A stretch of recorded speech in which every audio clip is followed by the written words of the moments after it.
pelaksanaan Pekan Olahraga Aceh 13 Aceh Besar terasa berdampak terhadap peningkatan ekonomi masyarakat dengan banyaknya pedagang memperoleh penghasilan dari usahanya selama multi-event. Dengan multi-event Janto, kehadiran ribuan orang sebagai peserta yang membelanjakan uangnya selama berada di ibu kota Aceh Besar ini.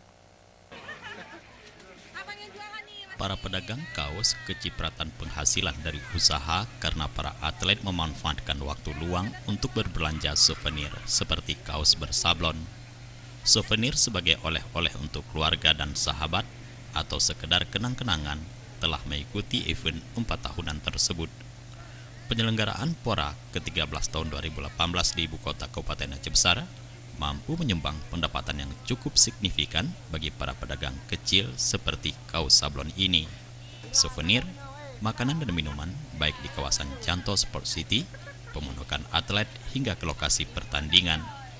Selain para atlet, masyarakat yang hadir dari berbagai daerah juga ramai membeli kaos PORA yang dijual mulai dari harga Rp30.000 hingga Rp75.000 dengan variasi warna dan model sablon yang menarik.